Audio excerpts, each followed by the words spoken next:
syariat itu seakar kata dengan syari, jalan.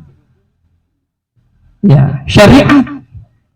Syariat ini yang menuntun kita untuk menuju kepada Allah Subhanahu wa taala. Akan tetapi perlu dipahami syariat ini jalannya masih bersifat umum. Ya.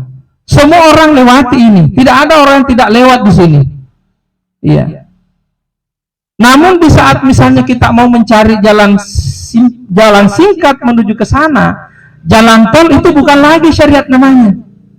Ya, umpama kita mau ke Makassar semua, tujuan kita ini mau ke Makassar semua. Kita lewat jalan umum. Jalan umum ini banyak, Pak, dan itu macet karena banyak penggunanya. Boleh lewat Camba, boleh lewat Sinjai, boleh lewat Parepare, boleh lewat Sopeng. Itu semuanya jalan umum menuju ke Makassar. Ya. Makanya syariat ini Bapak Ibu sekalian, kalau kita masih berada pada wilayah syariat, itu masih suka selalu menyalah-nyalahkan. Iya. Masih suka selalu menyalah-nyalahkan. Bagi orang yang terlalu ekstrim terhadap jalan syariatnya sendiri, dia suka menyalahkan orang lain. Iya. Tadi kita sudah kirimkan surah Al-Fatih kepada almarhumah. Iya. Ada yang berpendapat, iya, mengirimkan ayat-ayat Al-Quran kepada orang mati itu tidak disyariatkan. Nah, tidak ada katanya dalilnya. Selalu itu. Ya, kalau sekarang ini banyak orang ya sedikit selalu mempertanyakan mana dalilnya. Selalu itu dalil-dalil yang ditanyakan. Sekarang kalau semua dalilnya yang ditanya dan kalau semua yang dilakukan oleh Nabi itu ya harus kita ikuti. Banyak yang dilakukan oleh Nabi kita tidak boleh ikuti, Pak. Apa itu? Salah satunya, berapa istrinya Nabi? 11. Coba-coba nih, Di. Maka ada sunnah. Boleh maka di bini tak tanya sunnah. Coba-coba nih sunnah we kedoko.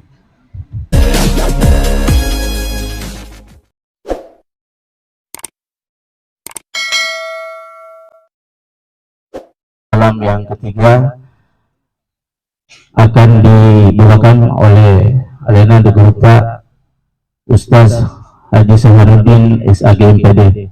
Beliau ini adalah wakil pimpinan Pondok Pesantren Al-Hilas Ujung Bone. Untuk itu, waktu dan tempat kami persilahkan.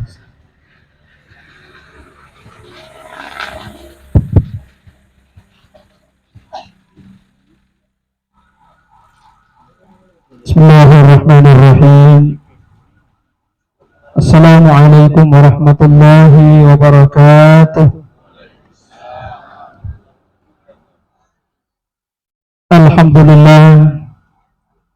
Alhamdulillahil qail. A'udzu billahi minasy syaithanir rajim. Bismillahirrahmanirrahim. Tabarakalladzi biyadihil mulku wa huwa 'ala kulli syai'in qadir.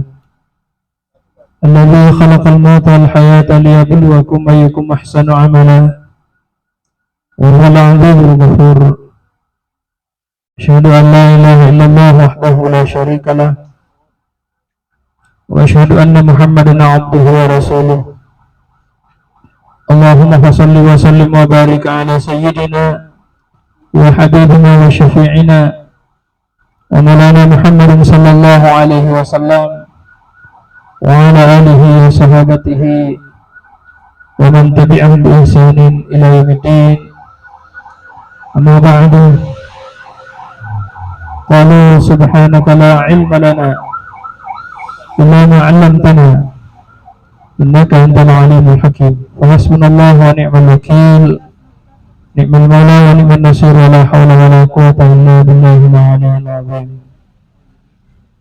Bapak Ibu hadirin hadirat, para jamaah takziah yang insyaallah senantiasa dicintai, diridai dan dimuliakan oleh Allah Subhanahu wa taala. Alhamdulillah, kata ini yang paling utama kita ulang-ulangi karena begitu banyak nikmat yang Allah limpahkan kepada kita. Para hadirin, meskipun kita dalam keadaan suasana duka, namun Allah masih berkenan meminjamkan umur kepada kita semua begitu pula kekuatan dan kesehatan sehingga kita dapat dikumpulkan di tempat ini. Tentu niat kita tidak lain hanya semata-mata untuk mencari ridho Allah Subhanahu wa Ta'ala. Karena pada hakikatnya sebetulnya perjalanan hidup kita ini tidak lain hanya untuk menuju kepada kehadiran ilahi Rabbuna, yaitu Allah Subhanahu wa Ta'ala. Oleh sebab itu, apapun yang kita lakukan, jadikan tujuan itu hanya semata-mata karena Allah Subhanahu wa Ta'ala. Bapak Ibu hadirin hadirat, tidak lupa juga kita kirimkan salam cinta dan rindu kita kepada kekasih kita, junjungan kita Nabiullah Muhammad sallallahu alaihi wasallam. Kita sambungkan ruh kita dengan ruh beliau sebagai bapaknya ruh, sehingga insya Allah nanti di hari kemudian beliau bisa mengenal kita sebagai hambanya, umatnya, dan insya Allah kita juga dapat memperoleh syafaatnya. Bapak Ibu hadirin hadirat yang dimuliakan Allah Subhanahu wa Ta'ala, dalam salah satu ayat Allah berfirman dalam Al-Quran, A'udzu billahi minasyaitonir rajim, Bismillahirrahmanirrahim, yudabbirul amra minas sama'i ilal ardi thumma ya'rudu ilaihi fi yawmin kana miqdaruhu alfa sanati mimma ta'udun. Dalam ayat lain Allah berfirman, Inna lillahi wa inna ilaihi raji'un. Bapak Ibu hadirin hadirat yang dimuliakan Allah Subhanahu wa Ta'ala, dari ayat ini dapat dipahami bahwa pada hakikatnya kita manusia yang ada di bumi ini sebetulnya bukan berjalan untuk menuju ke depan, akan tetapi perjalanan kita ingin kembali kepada Allah Subhanahu wa Ta'ala. Bapak Ibu hadirin yang dimuliakan Allah, oleh sebab itu ketika Nabi Adam telah melakukan pelanggaran surgawi bersama dengan istrinya Hawa, beliau turun ke bumi. Lantas ketika sampai di bumi, beliau mencari tempat pertobatan. Karena tadinya dekat dengan Allah, tiba-tiba jauh dari Allah, ingin kembali ke sana. Ya, karena pernah melakukan kesalahan sehingga ingin kembali ke sana, mencari tempat untuk kembali. Dan salah satu jalan untuk kembali kepada Allah Subhanahu wa Ta'ala, tangga pertamanya adalah pertobatan. Kita jauh dari Allah, ingin kembali, awali dengan taubat. Bapak Ibu sekalian, apa yang membuat kita jauh dari Allah? Dunia. Hadirin dimuliakan Allah. Nah, itulah sebabnya di saat kita wudu, ketika muka kita ini dicuci, ya, itu bukan hanya membersihkan dosa-dosa mata lahiriah kita, mata jasad kita, yang dilihat secara langsung, secara kasat mata. Tapi di situ disebutkan famsahu biwujuhikum. Ya. Apa artinya? Cucilah muka-mukamu, bukan satu muka, di situ jamak. Yang disebut jamak itu lebih dari satu. Famsahu biwujuhikum. Iya.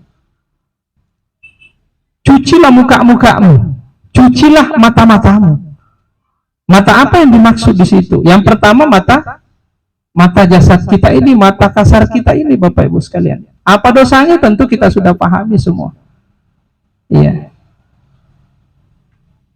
Muka yang kedua, mata yang kedua, ada yang disebut dengan mata hati.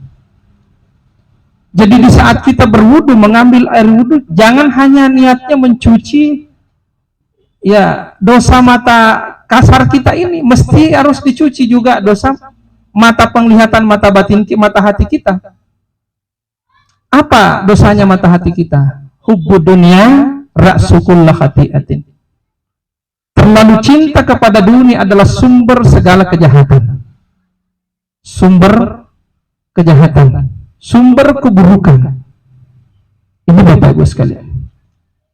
Ini yang membuat kita jauh dan terhijab oleh Allah Subhanahu wa Ta'ala, sehingga susah dekat. Yang kedua, yang ketiga, ada mata batin. Apa dosanya mata batin kita ini? Dalam Al-Quran Allah berfirman, fa'aina maftuallu fathamma wajhullah. Di mana engkau hadapkan mukamu, di situ engkau melihat wajah Allah. Bukan Allahnya sebagai zat, karena Allah sebagai zat tidak bisa disaksikan. Dia maha tak terhingga, maha tak terjangkau, maha gaib, maha jauh, transenden. Yang bisa kita saksikan apanya? Tajalli-tajallinya Allah Subhanahu wa taala. Entah itu sifat, nama dan perbuatannya melalui alam ini sebagai alamat Allah. Alam artinya alamat. Berarti kalau ada alamat, ada yang dialamati. Alamat siapa? Alamat Allah Subhanahu wa taala. Itu jugalah mengapa alam ini disebut dengan ayat kauniyah, tanda-tanda Allah Subhanahu wa taala. Jadi ada dua ayat, Pak. Ada ayat kauniyah, ada ayat kauniyah. Ayat kauniyah itu adalah alam ini, tanda-tandanya Allah, alamatnya Allah. Jadi ketika melihat alam ini, mestinya yang kita lihat itu adalah penampilan wujud-wujud nisbi atau partikular Allah, wujud-wujud kebenaran relatif Allah yang kita lihat, Bapak Ibu sekalian.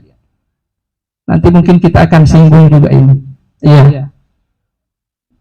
Makanya itu ketika kita melihat sesuatu, misalnya melihat air ini hanya sebagai air, sebetulnya dosa batin kita itu berdosa karena tidak mampu melihat penampilan wujud ya nisbi Allah dalam air ini. Padahal semestinya batin kita mesti harus merasa, ya Allah, Allah memperkenalkan dirinya untuk saya kenal melalui air ini. Apa sifat air ini? Ternyata air ini lembut. Allah juga maha lembut. Kita kenal Allah sebagai Tuhan maha lembut melalui penampilan air ini, Bapak Ibu sekalian. Fa aina ma tuwallu fa thamma wajhullah. Di mana engkau hadapkan mukamu, di situ engkau lihat wajah Allah. Baik, Bapak Ibu sekalian. Sekarang saya kembali. Ketika Nabi Adam melakukan pelanggaran bersama istrinya Hawa atas ya godaan iblis, di surga kebahagiaan langit, kebahagiaan sana, turun ke bumi penderitaan. Allah bertanya kepada kita semua manusia. Jadi mohon maaf, jangan disalahkan Nabi Adam atau istrinya Hawa.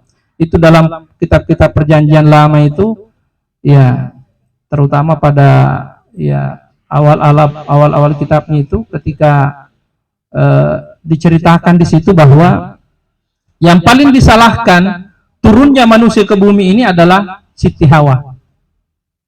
Iya, perempuan yang bernama Hawa. Karena gara-gara Hawa yang menggoda Nabi Adam melalui, ya tadinya Adam yang digoda tapi tidak tergoda oleh iblis, akhirnya iblis tidak kehabisan akal datang ke istrinya yaitu Hawa. Iya, yang kita sudah kenal ceritanya Bapak Ibu sekalian. Akhirnya dalam kitab perjanjian lama itu di bab-bab awal tentang kelahiran manusia, kejadian manusia, yang disalahkan di situ Eva itu Hawa. Ya, gara-gara Hawa ini kita sampai turun ke bumi. Andai tidak, mungkin kita semuanya ada di surga. Iya kan begitu Bapak Ibu sekalian. Padahal sebetulnya karena surga itu alam gaib. Di atas sana tidak bisa beranak pinang orang, tidak ada yang namanya hubungan biologis, sehingga Nabi Adam dan Hawa tidak bisa berkembang biak di sana. Memang sebelumnya Allah sudah ya firmankan, inni ja'ilun fil ardi khalifah. Iya. Sehingga dengan jalan itulah manusia turun ke bumi. Nanti bisa beranak pinak Nabi Adam setelah dia turun ke bumi. Barulah ada yang namanya hubungan biologis. Di atas sana tidak ada, Pak. Tidak boleh orang berkembang biak. Andai bukan karena ya Nabi Adam turun ke bumi beserta dengan istrinya Hawa, maka tidak ada manusia kecuali hanya Nabi Adam dan Siti Hawa. Ini Bapak Ibu sekalian. Jadi jangan disalahkan itu. Gara-gara Nabi Adam ya si Siti Hawa na taong kakulino menderita. Indra silapo. Iya.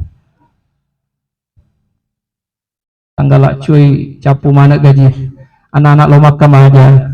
Cicila din na purawaja. Ya mana na nasa susah. Ini Bapak Ibu sekalian. Itulah dunia ya. Sifatnya dunia memang seperti itu. Iya. Makanya itu Bapak Ibu sekalian. Iya.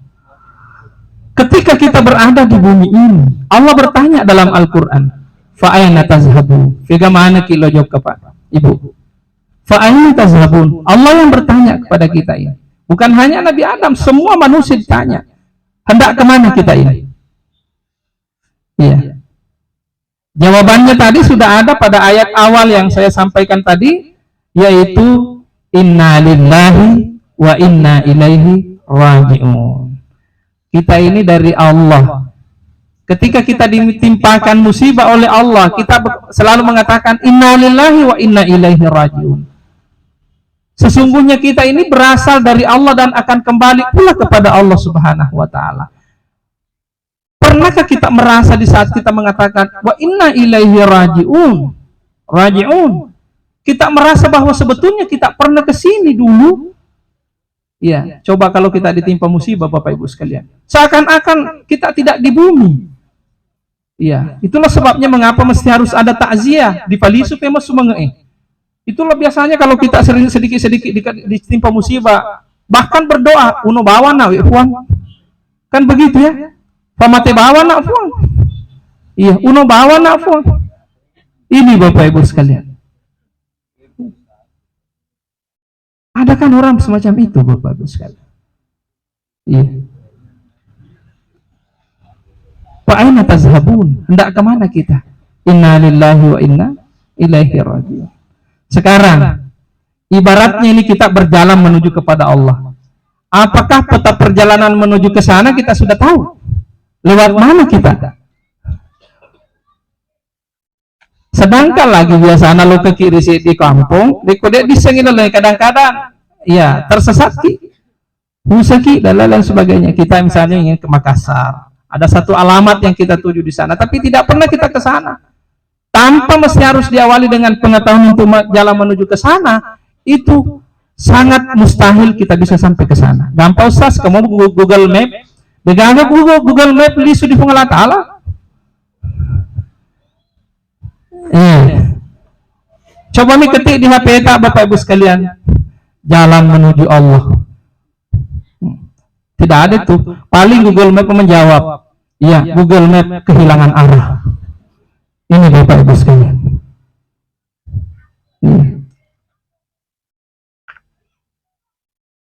Itulah sebabnya mengapa ada yang disebut dengan syariat.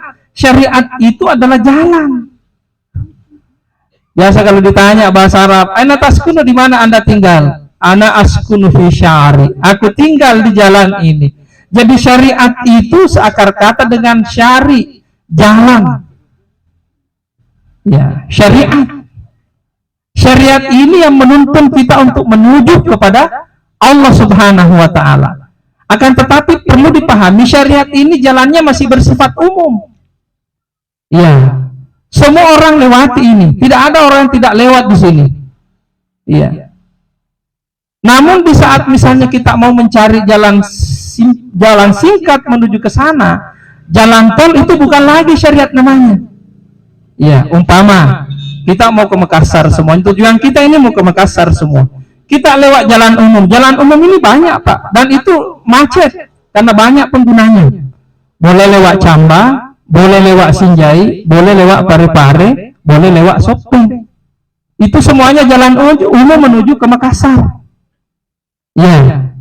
Makanya syariat ini Bapak Ibu sekalian, kalau kita masih berada pada wilayah syariat, itu masih suka selalu menyalah-nyalahkan.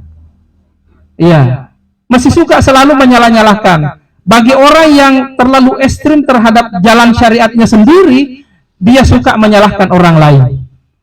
Iya, tadi kita sudah kirimkan surah Al-Fatih kepada almarhumah. Iya, ada yang berpendapat, iya, mengirimkan ayat-ayat Al-Quran kepada orang mati itu tidak disyariatkan. Nah, tidak ada katanya dalilnya. Selalu itu. Ya, kalau sekarang ini banyak orang ya sedikit selalu mempertanyakan mana dalilnya. Selalu itu dalil-dalil yang ditanyakan. Sekarang, kalau semua dalilnya yang ditanya dan kalau semua yang dilakukan oleh Nabi itu, ya harus kita ikuti. Banyak yang dilakukan oleh Nabi kita tidak boleh ikuti, Pak. Apa itu? Salah satunya, berapa istirinanya Nabi? 11. Coba-coba nih, Di. Maka ada sunnah ya, roh. Boleh maka di bini, tak tanya sunnah ya, roh. Coba-coba nih sunnah wek kedoko. Bapak Ibu sekalian. Haram bagi umat Nabi Muhammad menikah lebih dari 4. Al-Quran mensyariatkan maksimal 4 ikut dulu. Sedangkan lagi cek disiladaki papur. Itu maksimal 4. Ada salah seorang sahabat namanya Sa'ad, dinikahkan oleh Nabi dengan seorang wanita yang bernama Atika. Setelah dinikahkan, dipanggil laki-laki itu, pergi jemput istrimu, bawa ke mertuamu, katakan bahwa ini adalah istriku dan Nabi sudah menikahkan aku. Itu sah. Kalau kita haram, Pak. Ikutin itu, sunnah juga itu. Itu Bapak Ibu sekalian. Ajarin ya, salat sunat tarawih Nabi hanya 3 kali dan hanya 8 rakaat. Oke, silakan. Memang Nabi ta'arulakan sempejat sunat tarawih, tapi rakaat apa mulang? Surah Al-Baqarah, 3 juz. Coba ini. Ini Bapak Ibu sekalian. Selalu yang ditanyakan tidak ada dalam hadis, tidak ada dalilnya. Ada yang dilakukan Nabi, kita tidak bisa lakukan. Sebaliknya ada juga yang bisa kita lakukan, Nabi tidak lakukan. Iya. Coba, contoh, kalau kita keluarkan zakat, Bapak Ibu sekalian pakai apa, Ki? Beras toh atau uang? Cari di dalam hadis. Kita hadis 3 kilo runtuh maka dari Nabi terpesusuk ke warak si bawa duit. Bega ada, Pak. Yang ada hanya kurma dan gandum. Apalagi biasa kita baca mengaji, Bapak Ibu sekalian. Apa kita baca? Al-Quran. Adakah Al-Quran masa Nabi? Ada Al-Quran pada masa Nabi? Tidak ada tuh. Yang ada hanya ayat-ayat yang ditulis di atas pelapa kurma dalam tulang-tulang yang sudah dibersihkan, ada di lempengan goa. Itu pun tak berbaris dan tak bertitik. Tidak ada tanda bacanya, Pak. Iya. Al-Quran itu nanti dibukukan dalam bentuk kitab Al-Quran pada masa Utsman bin Affan yang diusulkan oleh Umar bin Khattab. Ini Bapak Ibu sekalian. Iya.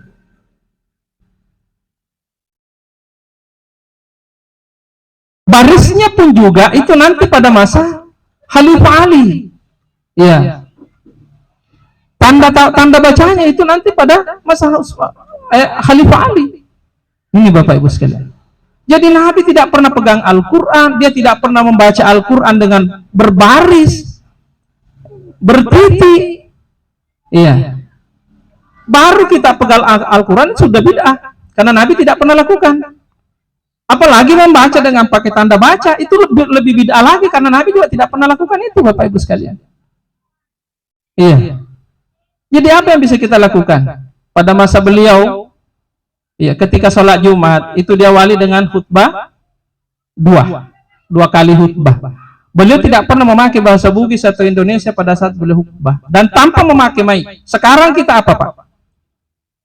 Jadi kalau semua yang dilakukan oleh Nabi mesti kita harus lakukan dan tidak dilakukan oleh Nabi tidak boleh kita lakukan, hancur nih maku dia disepegau. Itu Bapak Ibu sekalian.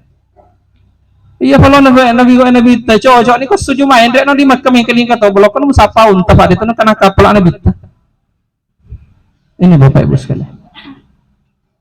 Sementara agama ini diturunkan, syariat ini diturunkan rahmatan lil alamin, pamasa untuk silina alangetannya hanya untuk orang Arab, bukan hanya untuk komunitas pada masa Nabi, sehingga semua masa-masa sekarang ini kita mau kembalikan pada masa Nabi, dia ada itu. Perjalanan ini semakin hari semakin berkembang, Bapak Ibu sekalian.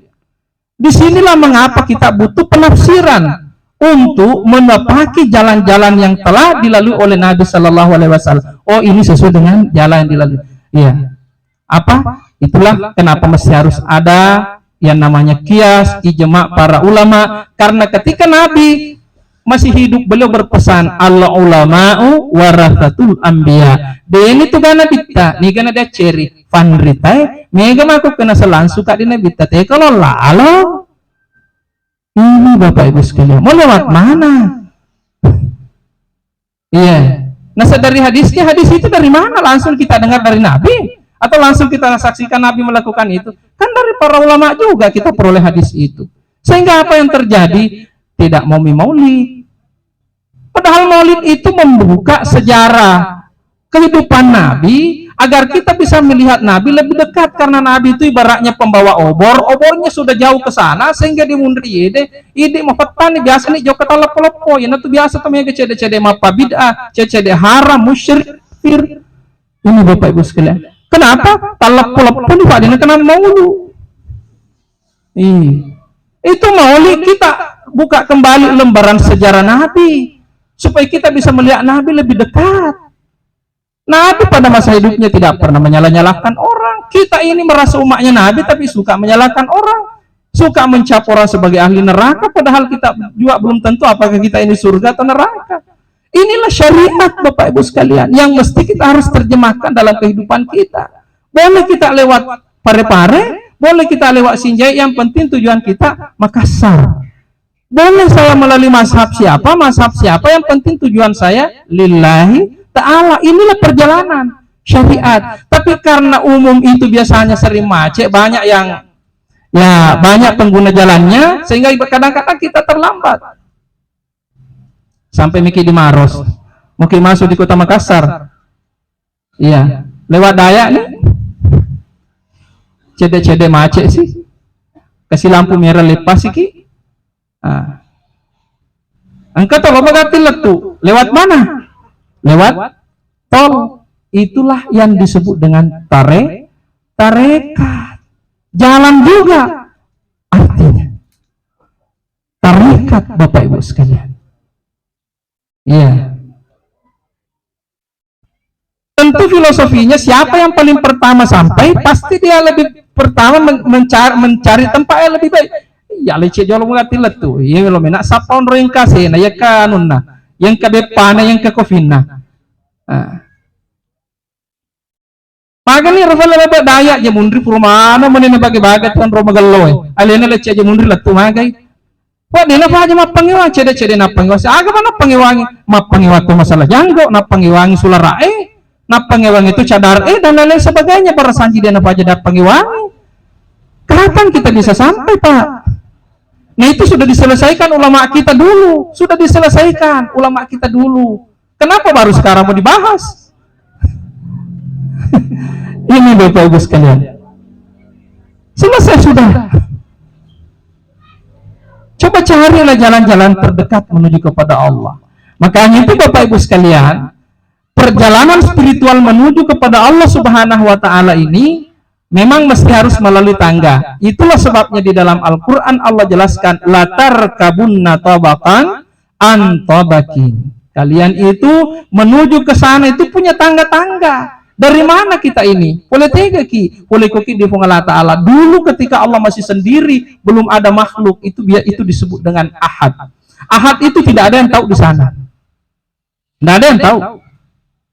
Iya. Karena inilah waktu ini, waktu yang tak berawal. Itulah yang disebut dengan sifat qadimianya Allah. Sifat awal mulanya Allah tidak ada yang tahu. Dan inilah yang disebut dengan zaman azali Bapak Ibu sekalian.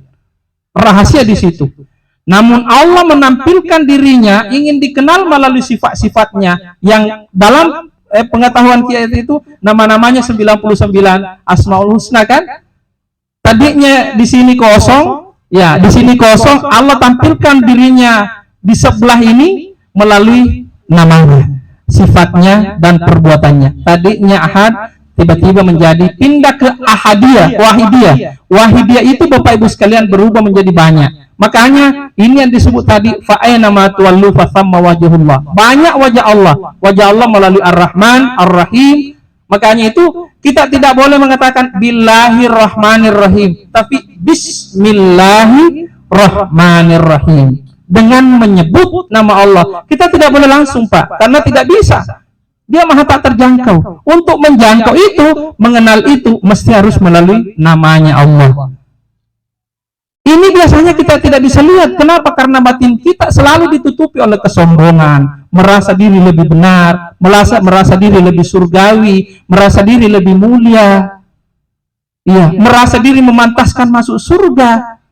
Maka tujuan kita sebetulnya apa ini? Menuju kepada Allah? Apakah tujuan kita mau kembali kepada Allah, atau tujuan kita karena mau dapat pahala, atau mau masuk surga, atau takut masuk neraka? Salah alamat kita kalau tujuan kita di situ Bapak Ibu sekalian. Dia makhluk. Surga itu makhluk, pahala itu makhluk. Siapa yang membuat kita mampu melakukan kebaikan? Ketika kita bangun di malam hari, yang dulunya tidak pernah bangun di malam hari, apakah alarm? Belum tentu, Pak. Karena alarm itu hanya penyebab. Mungkin alarm kita bunyi tapi kita tidak bangun. Siapa yang memampukan kita untuk selalu bangun salat sunat tahajud? Siapa yang memberi petunjuk kita untuk selalu melakukan zikir wirid? Siapa yang memampukan kita untuk melakukan salat?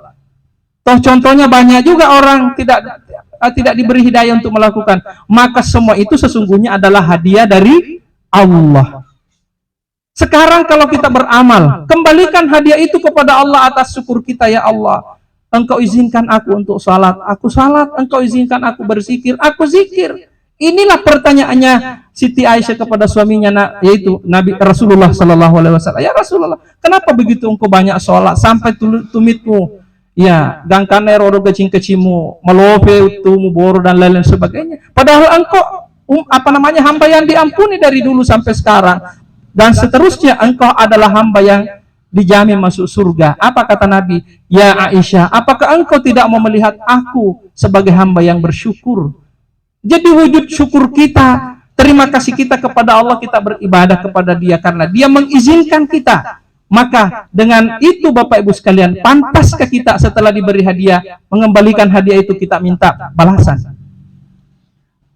Itu pahala bahasa Yunani, artinya balasan. Windrengyo to tak Pak seso. Upali sungai ki, maka deki pas upali sungai Kak. Tegi pak kemajana purwindra to tak. Pantaskah kita meminta bayaran setelah kita dipinjamkan? Kita bersedekah, dari mana rezeki itu Pak, Ibu? Siapa punya rezeki? Dari mana itu rezeki? Dari Allah. Kan Dia pemilik rezeki, hanya Dia pinjamkan kepada kita. Setelah kita kembalikan melalui sedekah, pantaskah kita meminta balasan, pahala? Pantaskah kita meminta surga? Pantaskah kita meminta pahala yang banyak, Bapak Ibu sekalian?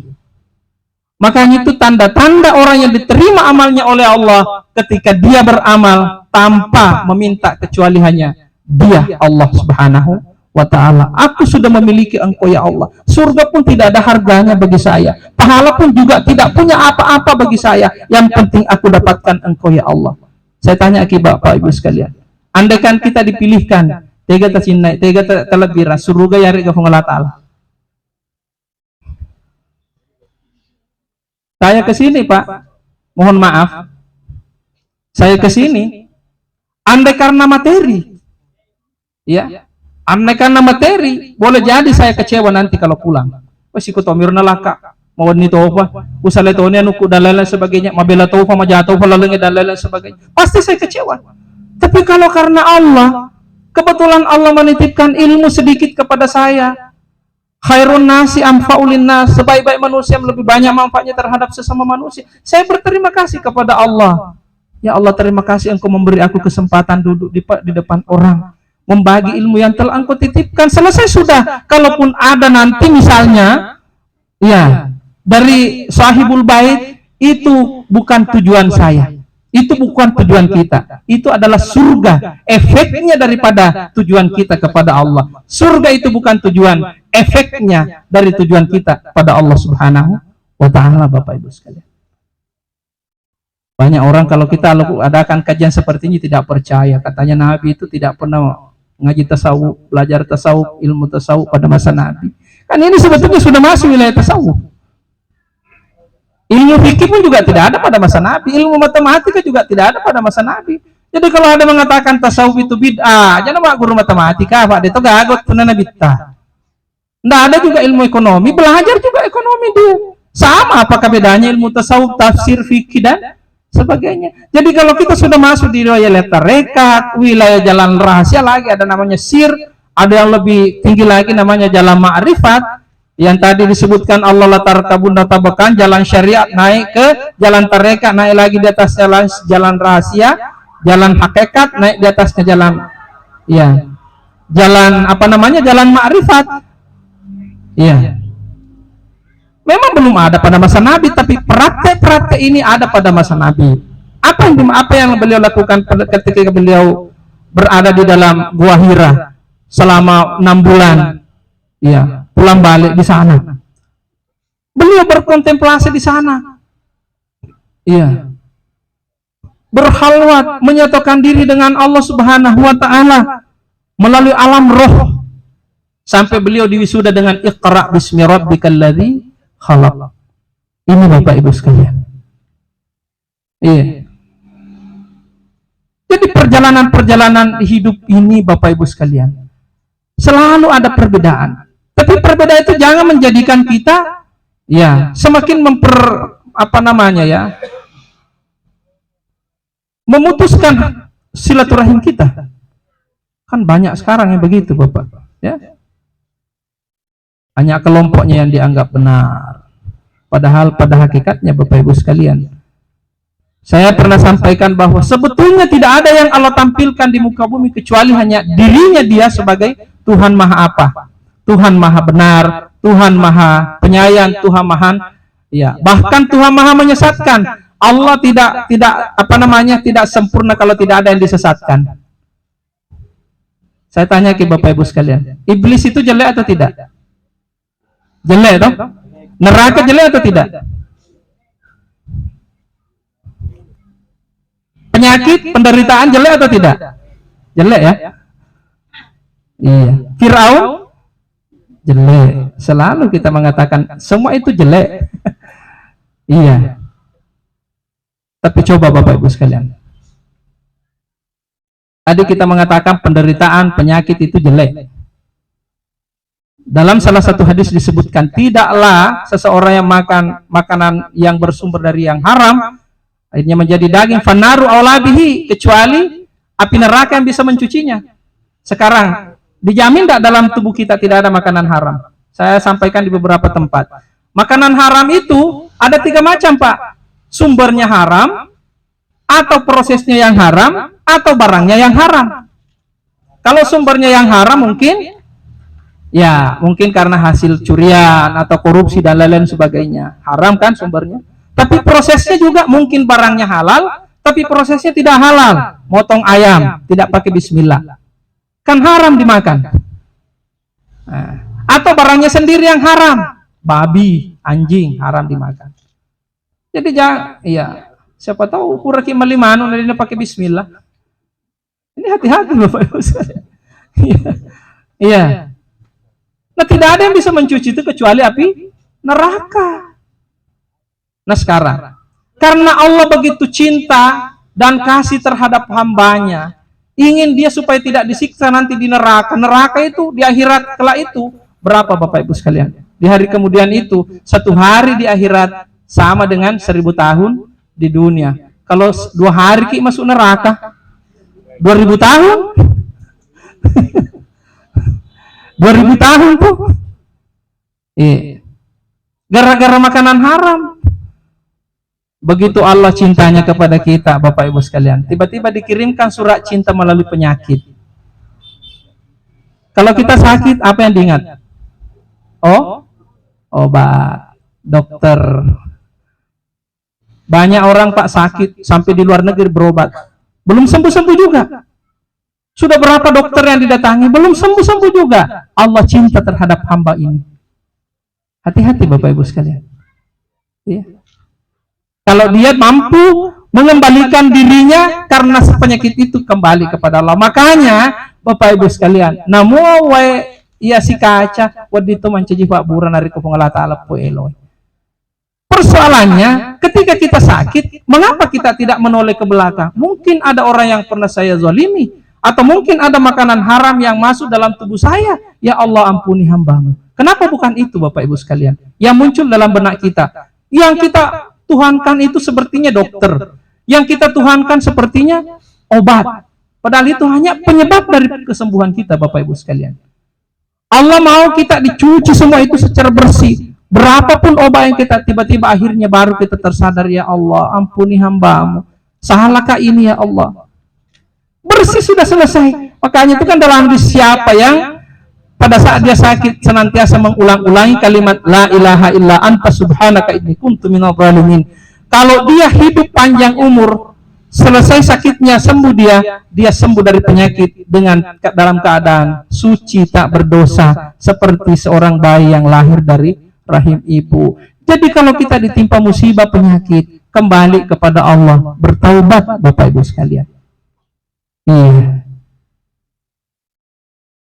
Akhirnya habis semua daging-daging itu, tinggal daging dengan tulang. Kenapa? Allah cuci melalui penyakit itu. Lebih dahulu dinerakakan di dunia, supaya nanti di akhirat tidak perlu lagi mampir di neraka, langsung nyemplung di surga Bapak Ibu sekalian. Gimana Bapak? Penyakit itu jelek atau tidak? Ternyata baru kita sadar, ternyata penyakit itu adalah pencuci dari dosa-dosa. Tidaklah seorang ditimpakan penyakit dan musibah kecuali menjadi penghapus daripada dosa-dosa masa lampaunya Bapak Ibu sekalian. Baru kita sadar ya. Kenapa? Karena baru mata batin kita melihat. Yang tadinya hanya akal kita yang berpikir. Iya. Bapak Ibu, ikawan niala perengi tetik siaga nih. Belum ya. Insyaallah jam 9 kita selesai. Tadi jam 8 kita mulai. Bapak Ibu sekalian, kalau malam lebaran itu biasanya apa yang berubah dalam kamar kita? Spray. Apalagi sampul bantal. Coba Bapak Ibu sekalian. Lo kekisa malempo di Cerot. Napa mendre jasa nakasorok pura di sile anuna. Maga kira-kira perasaan tak? Apalagi kata nila kay tak made ko to. Malempok ko. Iya. Ada bidadari yang menanti di situ di atas ranjang yang bersih suci, tiba-tiba kita masih belepotan lumpur. Jangan mendekat di sini, kamu tidak layak di sini, mesti harus singgah dulu di neraka dicuci. Ini Bapak Ibu sekalian tujuannya neraka. Iya. Tapi meskipun kalau di neraka kita dicuci, kalau kita bersama dengan Allah tidak terasa itu Bapak Ibu sekalian. Apa maksudnya? Neraka tapi rasa surga. Ada itu. Di dunia ini kelihatan. Kita selalu mengatakan istri yang cantik, suami yang ganteng itu surga. Uang yang banyak, mobil yang mewah, rumah yang begitu bagus, elit dan lain-lain sebagainya, anak kuliah di luar negeri. Wah, surga itu Ustaz. Itu misalnya. Sebaliknya, suaminya mukanya pas-pasang, istrinya mukanya berantakan. Uangnya pas-pasan, kendaraannya kasihan, dan lain-lain sebagainya, anaknya tidak ada yang kuliah di luar negeri. Itu neraka itu Ustaz. Nah, oke lah, mungkin istrinya cantik, suaminya gagah, tapi sang suami seorang playboy. Masih surga kah itu? Tukang selingkuh. Masih surga kah itu, Pak, Ibu? Istrinya memang cantik, tapi dia gana sunasunis. Agan. Facebook bana jama. Jalona camingi bana ndroy, mak gaya. Tapi 7 tahun kosong nan nina tasi minggu. Aku ndrefa pun lakai. Ini Bapak Ibu sekalian. Oke, memang suaminya jelek, mukanya pas-pasan, tapi siapalah perempuan yang ingin ngambil dia? Akhirnya di saat dia mau salat Allahu Akbar, untuk apa saya pikiran suami saya itu? Kalau malam aja tetap panas. Langsung kepada Allah. Tidak ada yang halangi Bapak Ibu sekalian. Keluar kemana-mana dengan mobil yang mewah. Dia yang sibuk di dalam mobil, hati-hati Pak sopir, nanti tergores Alphard ya. Dia cedek. Ini Bapak Ibu sekalian. Tapi memang otona dia bisa biasa nih. Iku balo ko tak gori dia magaga. Oto sempo matoko. Tenang dia. Jadi surga itu di mana sebetulnya? Selalu kita surga itu nikmat begini-begini. Padahal sebetulnya nikmat itu tidak ada kata nikmat tanpa ada kata siksa yang bisa dijadikan sebagai pasangan. Ini Bapak Ibu sekalian.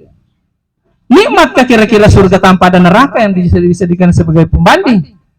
Ketika hanya surga yang ada, bisakah kita mengatakan itu nikmat? Kan tidak. Nanti kata nikmat itu muncul ketika ada susah yang menjadi pasangannya. Makanya kalau kita berpasangan dengan neraka, Ibu, jangan selalu protes sih. Kenapa? Allah juga sebetulnya yang tampil di situ sebagai Tuhan yang memberi jalan sesat. Siapa yang disesatkan? Suami seperti Fir'aun, tapi istrinya surga. Siti Aisyah. Karena Siti Aisyah melihat suaminya bukan lagi sebagai Fir'aun. Dia lihat Allah tampil sebagai Tuhan Maha Pemberi jalan sesat. Siapa yang disesatkan? Fir'aun. Siapa yang punya nama di situ? Allah sebagai Maha Maha menyesatkan. Siapa yang punya nama? Sempurnakah Allah sebagai Tuhan yang Maha menyesatkan kalau tidak ada yang disesatkan? Siapa yang punya nama? Allah kan. Membenci yang punya nama sama dengan membenci namanya sama dengan membenci yang punya nama.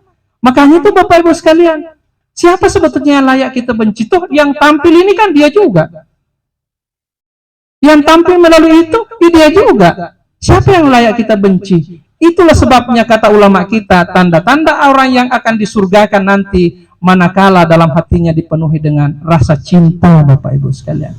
Makanya Bapak, Ibu, kalau pulang nanti di rumah nama-nama suami kita, alhamdulillah Pak, enak pas saya dengar seperti lagu kasidah. Tambah-tambah. Iya. Alhamdulillah takut dipasi bola Kak Fir'aun. Iya. Iya. Istri juga marah-marah seperti itu. Alhamdulillah istri saya masih sehat. Kenapa bilang sehat? Masih bisa marah-marah. Alhamdulillah. Surga kan itu Bapak Ibu sekalian. Jadi manakala hati kita ini seperti lautan, air comberan yang masuk pun juga diterima tanpa merubah air laut itu menjadi air yang kotor yang ya tidak bisa dipakai bersuci. Air laut itu selalu bersih dan suci.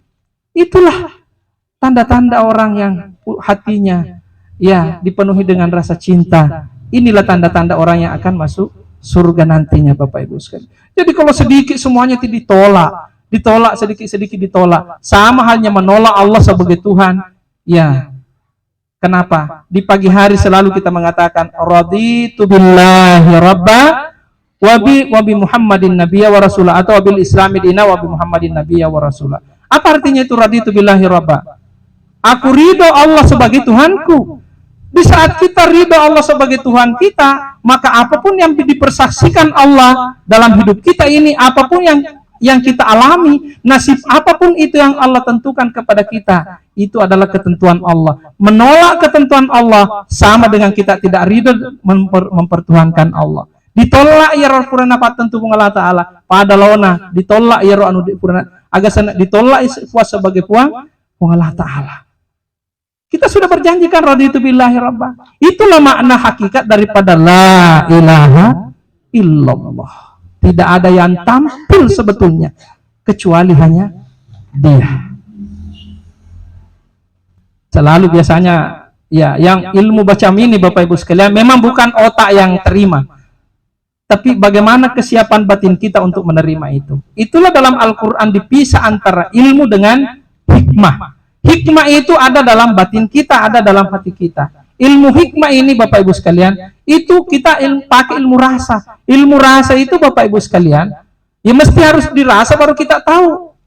Kalau kita tidak rasa, kita tidak tahu. Iya. Sekarang saya tanya ke Bapak Ibu sekalian, bisakah kita mengetahui bahwa gula itu manis tanpa kita rasa?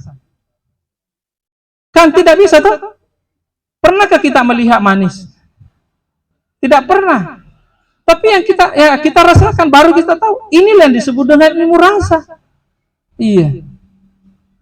Kalau kita masuk ke wilayah itu mesti memang harus kesiapan batin. Saya selalu mencontohkan Bapak Ibu sekalian. Iya. Ini saya punya songkok pakai warna apa? Putih ya. Rompinya warna apa? Songkoknya di samping saya warna apa? Bajunya warna apa? Celana warna apa? Saya mengatakan tidak ada songkok hitam bagi saya.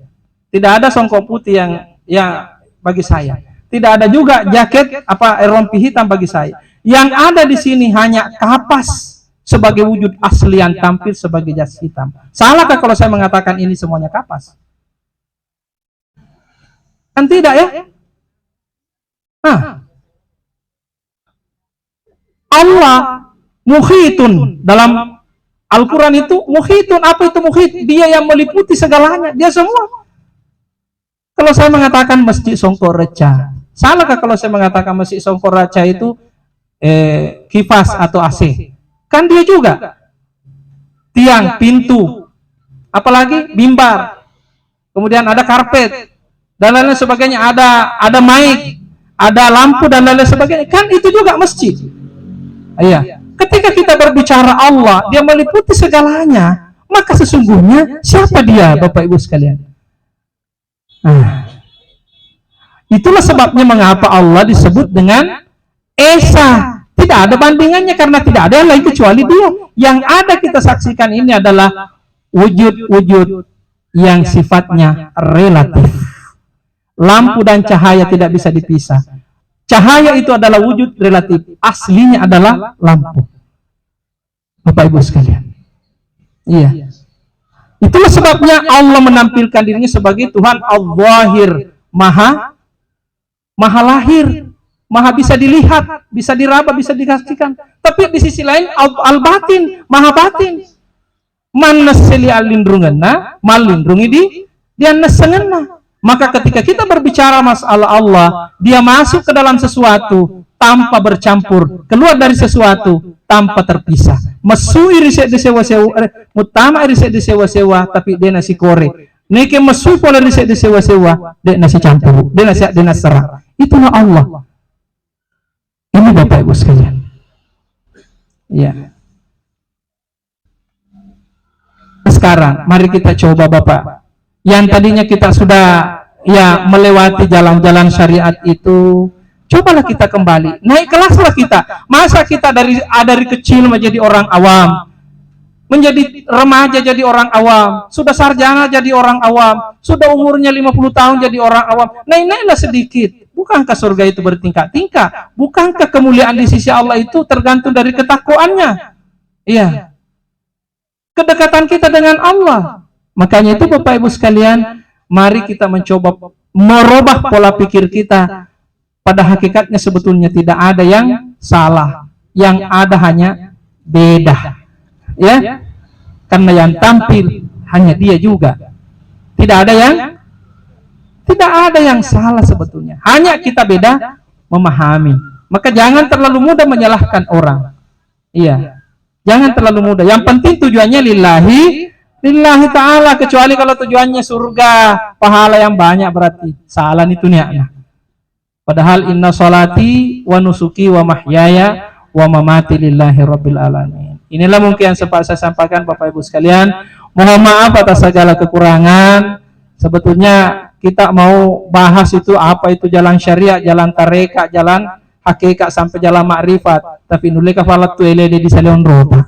Kuiro dibahas. Cukup dengan jalan ini Bapak Ibu sekalian. Semoga dengan pengenalan awal ini Bapak Ibu sekalian, kita bisa merubah pola pikir kita dalam memahami agama ini. Seperti yang disampaikan tadi protokol. Ya, perjalanan kita ini menuju kepada innalillahi wa inna ilaihi rajiun. Itu macam-macam Bapak Ibu sekalian. Dan bertingkat-tingkat. Kalau kita menuju ke suatu tempat tanpa mengetahui peta jalannya, sering kita tersesat. Makanya kita mesti harus banyak belajar supaya kita tidak tersesat menuju kepada jalan, yaitu innalillahi wa inna ilaihi rajiun. Semoga bermanfaat. Mohon maaf atas segala kekurangan. Saya mohon kepada kita semua, keikhlasan kita semua. Ya, mari kita kirimkan surah Al-Fatihah kepada almarhumah Ibu Haja Andi Hasnidar Tahir Peta Rate. Semoga dengan kiriman surah Al-Fatihah yang kita kirimkan kepada beliau menjadi parcel yang sangat berharga, dan dengan jalan itu insya Allah semoga diampuni dosa-dosanya, dilapangkan kuburnya, lalu kemudian turun rahmat Allah. Ana hazihi niyatu ala kulli niyatin salihah ila hadratil Mustafa Sayyidina Muhammadin sallallahu alaihi wasallam wa ila ruhi Haji Andi Hasnidar Syai'ulillahi Al-Fatihah. Bismillahirrahmanirrahim. Mustaqim shiratal ladzina an'amta 'alaihim ghairil maghdubi 'alaihim waladdallin. Amin. Bismillahirrahmanirrahim. Alhamdulillahirabbil alamin. Hamdan na'imin hamdan syakirin. Hamdan yu'minu wa yuhibbu mazidah. Ya Rabbana lakal hamdu kama yanbaghi li jalalika wa wajhika al-karim wa 'azimi sultanik. Allahumma salli wa sallim wa barik ala sayyidina Muhammadin fil awwalin wa salli wa sallim wa barik ala sayyidina Muhammadin fil akhirin. La ilaha illa anta subhanaka inna kunna minadh dhalimin. Rabbana zalamna anfusana wa lam taghfir lana wa tarhamna lanakunanna minal khasirin. Rabbi ighfir lana wa liwalidina warhamhuma kama rabbawna shighara wa li jami'il muslimin wal muslimat والمؤمنين والمؤمنات والأحياء منهم الأموات. اللهم إنا نسألك الهدى والتقى والعفاف والغنى. اللهم اغفر لنا ذنوبنا وكفر عنا سيئاتنا وتوفنا مع الأبرار يا عزيز يا غفار. ربنا آتنا في الدنيا حسنة وفي الآخرة حسنة وقنا عذاب النار وادخلنا الجنة مع الأبرار يا عزيز يا غفار برحمتك يا أرحم الراحمين. وصلى الله على محمد وعلى آل سيدنا محمد. سبحان ربك رب العزة عما يصفون وسلام على المرسلين والحمد لله رب العالمين. والسلام عليكم ورحمة الله وبركاته.